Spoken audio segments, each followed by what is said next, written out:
रायजो बदलैनि थाखाय सोमावसारफिननांसिगोन। बे समनि एबसुनि आफादगिरिया सोमब्ला बसुमतारी थांखि लानाय लेखा आन्दोलन जाफिनबाय गणतान्त्रिक आन्दोलन। समान समान 1996 आव BLTनि जोनोम, बड'नि बारिसन टाइगार्सनि जोनोम आरो BLTनि दैदेननायाव आलादा रायजो बड'लेण्ड मोननो थाखाय हाथियारनि सोमावसारनाय जाबाय। एबसुनि दैदेननायाव गणतान्त्रिक आन्दोलन, BLTनि दैदेननायाव हाथियारनि आन्दोलन, मोन्नैबो आन्दोलना समान समान फैनानै BLTआ सिजफायार खालामबाय आरो एबसुआ BLTनि सिजफायारखौ सावरायनायखौ सरकारजों सावरायनायखौ फुरा मदद खालामबाय आरो गोबां खेब सावरायनायनि उनाव 2003 आव BTC एकर्ड जाबाय। मानगोनां रायजो राजा नोंथांमोन, BTC जानाया दिनै 15 बोसोरनि बारबाय, 16 बोसोराव हाबबाय। नाथाय BTC जानायनि उनावबो आलादा रायजो बड'लेण्डआ जायाखिसै। मानोना बै समनि हम मिनिस्टार एल.के. आडवाणी, बै समनि प्राइम मिनिस्टार अटल बिहारी वाजपेयी बिथांनि समाव भारतआव नो कन्फिडेन्स मसन फैदोंमोन। सरकारखौ फोथायनाय गैयै मसन फैदोंमोन आरो जोंनि सासे MP सानसुमा खुंगुर बैसोमुतियारिखौ गावसोरनो मदद होनो खावलायबाय। खावलायनायाव जोंहा कन्डिसन होबाय जे जों मदद होगोन, नाथाय नोंथांमोना जोंनि आलादा रायजो बड'लेण्डखौ सोरजिनानै होनांगोन। बेनि उनाव मदद खालामबाय, सरकारा थांफिनबाय, नाथाय बिथांमोना जोंखौ कनभिन्स खालामबाय जे नोंथांमोना जों बे टाइमाव बड'लेण्ड होथ'नो हाया, नोंथांमोना BTCखौ लाथ'। बेनि उनाव भारतआव सेपारेट स्टेट होनायनि एजेन्डा फैयोबा जोङो नोंथांमोननो आलादा रायजो बड'लेण्डखौ दानानै होगोन होननानै बिथांमोना बुंबाय। बे लेखा BTCखौ लाबाय, नाथाय दिनै BTC दानायनि 15 बोसोर बारलांनायनि उनावबो आलादा रायजो बड'लेण्डआ जायाखिसै। बेनि उनाव एबसुनि आफादगिरिया प्रमद बर' जाफैबाय। प्रमद बर' एबसुनि आफादगिरि जानायनि उनाव एबसुनि कनभेनसना जथुम्माया उदालगुरि जिल्लानि माजबादआव जादों आरो बे माजबाद जथुम्मानि डेलिगेटआव थांखि लाफिननाय जाबाय। भारतनि बै समनि कंग्रेस मिनिस्टारा अन्ध्र प्रदेशखौ बुखावनानै तेलेंगाना रायजो दानो थाखाय केबिनेटनि डिसिसन लाबाय आरो बे केबिनेट डिसिसनखौ मान होनानै सन्मान होनानै जोंनोबो आलादा रायजो नांगौ, वाइ अनलि तेलेंगाना, वाइ नट बड'लेण्ड होननानै सोमावसारफिननो थाखाय थांखि लादों माजबादनि कनफारेन्सआव। आरो बे लेखा दिनै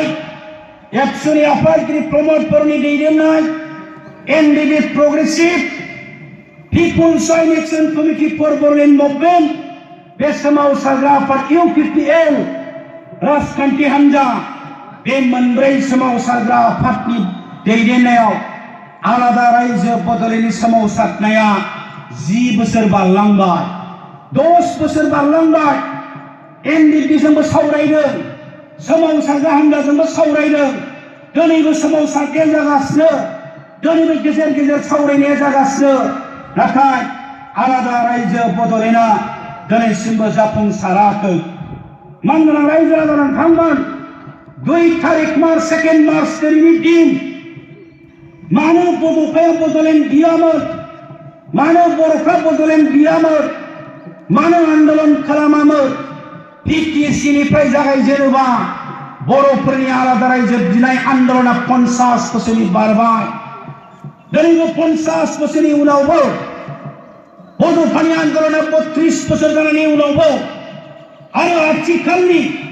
सोमावसारग्रा हान्जानि आन्दोलना 10 बोसोर जानायनि उनावबो बड'लेण्ड जायाखै। आरो बड'लेण्डखौ मानो बिदों? बड'लेण्डखौ जों बिनिखायनो बिदों, रायजो राजा नोंथांमोना बाथ्राखौ बुजिनांगोन। बड'फाया बुंदों बर' माहारिखौ गेरेमसा हारि खालामनो, आरो बे गेरेमसा हारिया जाफुंनांगौब्ला जापानफोरबायदि चाइनिसफोरबायदि गुबुनफोरबायदि बुहुमनि मानसिफ्रा मिथिनाय भारतनि मानसिफ्रा मिथिनाय बे बर' हारिखौ बयबो मिथिनांगौब्ला बे हारिखौ गेरेमसा हारि खालामनांगोन आरो गेरेमसा हारि जानोब्ला दोंसेल' लामा दङ जोंनो आलादा रायजो बड'लेण्ड नांगौ बे आलादा रायजो बड'लेण्डआव जों इउनिभारसिटि लुनानै लागोन जों इन्डास्ट्रि बानायनानै लागोन स्कुल कलेज लुनानै लागोन मेडिकेल कलेज लुनानै लागोन IIT सेन्टार लुनानै लागोन डक्टर इन्जिनियार जों खालामगोन जोंनि राव थुनलाइ हारिमु गासैखौबो जौगाहोनानै समायना मोनसे हारि दागोन बे नोजोर आरो थांखिखौ लानानैसो आलादा रायजो बड'लेण्डखौ बिबोदोंमोन मानोना नोंथांमोन दिनै नाय बेंगलिफोरनि थाखाय बेंगल तामिलफोरनि थाखाय तामिलनाडु गुजरातिफोरनि थाखाय गुजरात मारवाड़ीफोरनि थाखाय राजस्थान नागाफोरनि थाखाय नागालेण्ड खासि गार'फोरनि थाखाय मेघालय मणिपुरिफोरनि थाखाय मणिपुर मिज'फोरनि थाखाय मिज'राम सावथाल उरावफोरनि थाखाय झारखन्ड जोंनि थाखाय मा दं जोंनि थाखाय मा दं जोंनि थाखाय आलादा रायजो गैया नैबे हाया जोंनि होननानै जों बुंनो हाया बेनिखायनो मानगोनां रायजो राजा नोंथांमोन जोंनि थाखायबो हा नांगौ जोंनि थाखायबो नांगौ बेनिखायनो बड'फाया बुंदों जों दिल्लीयाव बड'लेण्ड बियाखै जों खोला भारतआव बड'लेण्ड बियाखै जों पान्जाबाव बड'लेण्ड बियाखै जों नागालेण्डआव बड'लेण्ड बियाखै जों जोंनि हायावसो बड'लेण्ड बिदों जाय हाखौ जों आबै आबौनिफ्राय मोनदों आजै आजौनिफ्राय मोनदों गोथै बारियाव थां गोथैफोरनि हाराफोरखौ बेगेंफोरखौ जावखांनानै लाबो हरिनाव टेस्ट खालामहै बे हारा बेगेङा रावनिबो ओंखारनाय नङा बे हारा बेगेङा बर' आबै आबौमोननि हारा बेनिखायनो जोंनि जायगाखौसो जों बड'लेण्ड बिदों बड'फाया स्पष्ट खालामनानै होदों आरो बुंदों जों संबिधाननि बेरेखा नङा जों भारतनि बेरेखा नङा जों डेम'क्रेसिनि बेरेखा नङा भारत संबिधानाव होखानाय आर्टिकेल 2, 3, 4 बे लेखासो जों बड'लेण्ड बिदों जों संबिजितनि बेरेखा जेबो खालामाखै बेनिखायनो बड'फायानो स्पष्ट खालामनानै होलांदों जोंनो मानो बड'लेण्ड नांगौ जोंनो मानो बड'लेण्ड नांगौ स्पष्ट खालामनानै होदों दिनै नोंथांमोन मिज'रामाव थां इनार लाइन पारमिट मणिपुराव थां इनार लाइन पारमिट नागालेण्डआव थां इनार लाइन पारमिट मेघालयआव थां इनार लाइन पारमिट अरुणाचलाव थां इनार लाइन पारमिट गय दखानबो होनो मोना साहा दखानबो होनो मोना जि दखानबो होनो मोना जाय नागालेण्डनि थागिबि नङा जाय मिज'रामनि थागिबि नङा नाथाय जोंनि हाया दिनै रैखाथि गैया गपिनाथ बरदलैयानो बै समावनो ट्राइबेल बेरेन ब्लक खालामनानै होदोंमोन बे ट्राइबेल बेरेन ब्लकआ दिनै रैखाथि गैया जोंनि थाखाय नङा बायदि जाबाय दिनै सार्कोल अफिसाव थां ट्राइबेल नङिफ्राबो हानि बिगोमा दिनै बेनिखायनो बे हारिखौ रैखाथि होनायनि बर'नि बागुरुम्बा बर'नि खान्थाल मादा दख'ना बर'नि बैसागु बर'नि राव थुनलाइ हारिमु रैखाथि खालामनायनि मोनसेल' राहायानो जाबाय आलादा रायजो बड'लेण्ड बेनिखायनो बेखौ मोननो थाखाय सोमावसारबोदों आन्दलन खालामदों रोजा रोजा बर' फिसाफ्रा मुंख्लं जादों जिनाहारि खालामजादों आथिं दानस'दों आखाइ दानस'दों जि दानस'दों न' बुसिदों बिस लुलांदों अयथासार मानि थाखाय बड'लेण्डनि थाखाय बेनिखायनो मानगोनां रायजो राजा नोंथांमोन बर' हारिखौ फोथांना दोननायनि मोनसेल' लामायानो जाबाय आलादा रायजो बदले बेखौ फोथांनो बिथांमोना मा डिसिजन दं बर'नि दानाय लुनायखौ फोथांनो जौगाहोनो बिथांमोना मा डिसिजन दं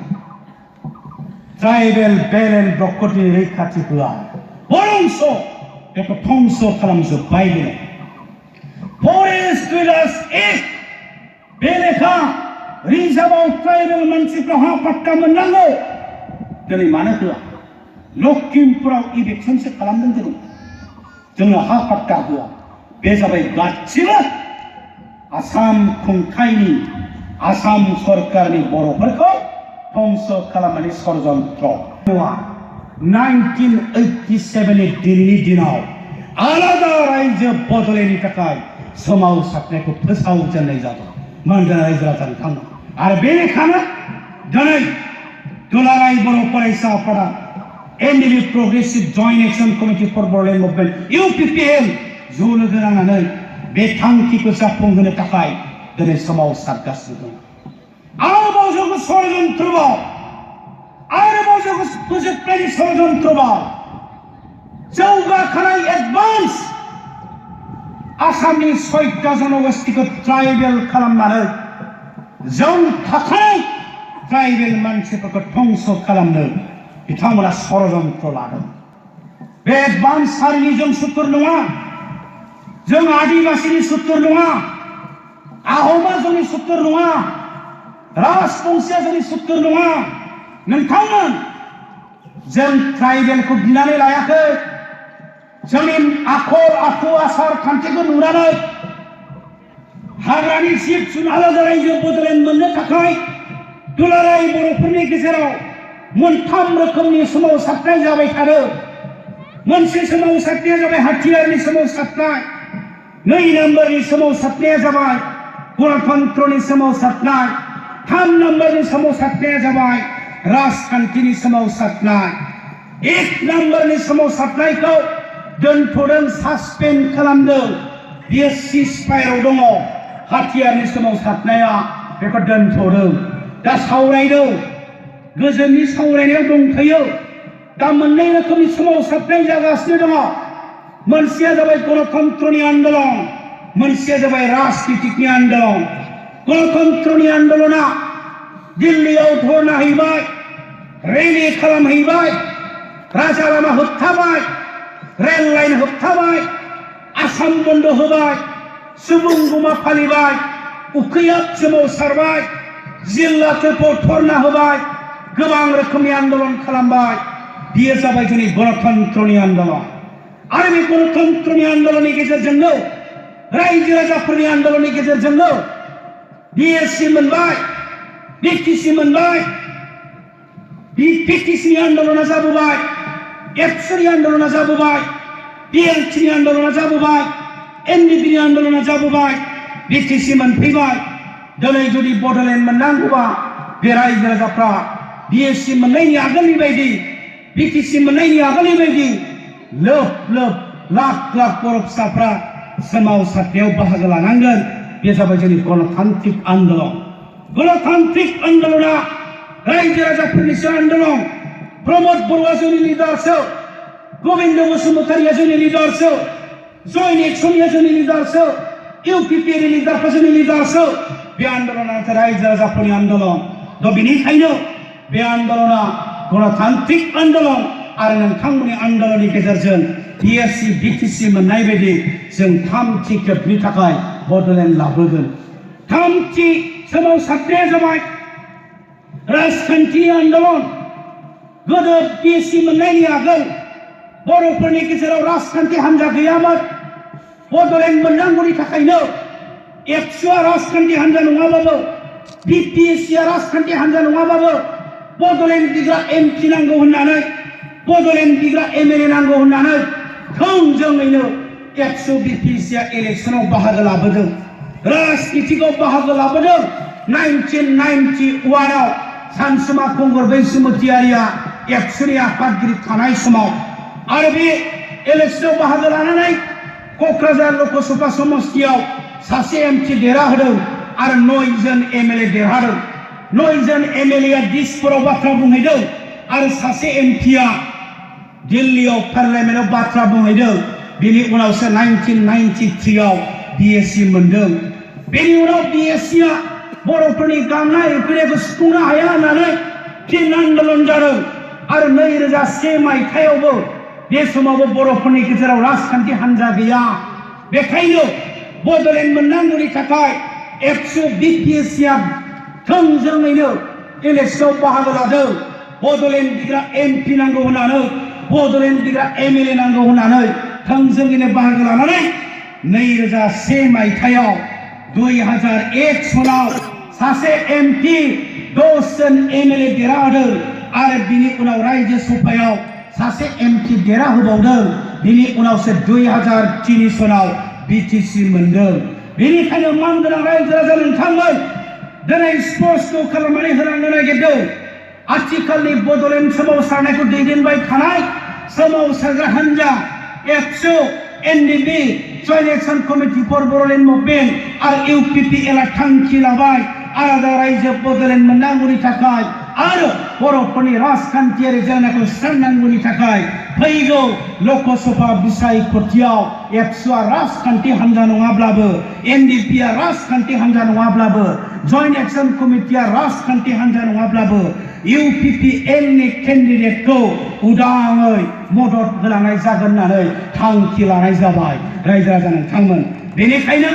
नोंथांमोनखौ खावलायबाय फैगौ लकसभा बिसायख'थियाव बड'लेण्ड मोननो थाखाय क'क्राझार लकसभा समस्तियाव जों सायख'नाय केन्डिडेटखौ मदद खालामनो बयबो जाहाथे थियारि जायो होनब्लासो 1987 मायथाइनि 2 मार्चआव दिनैनि तारिखआव बड'फा उपेन्द्रनाथ ब्रह्मआ बड'लेण्डनि थाखाय सोमावसारजेननायनि फिथाइया थायगोन 32 बोसोरनि गोजाम आन्दलननि फिथाइया थायगोन बेखायनो रायजो राजा नोंथांमोनखौ दिनै खावलायबाय दुलाराय बर' फरायसा आफाद आरो सोमावसारग्रा हान्जानि जानानै खावलायबाय दिनैनिफ्राय बयबो थियारि जानानै थानांगौ बड'लेण्ड मोननो थाखाय फैगौ लकसभा बिसायख'थियाव क'क्राझार लकसभा समस्तियाव UPPL नि केन्डिडेटखौ मदद खालामनो थियारि जानानै थानांगौ आरो नोंथांमोना जुदि रेडिबा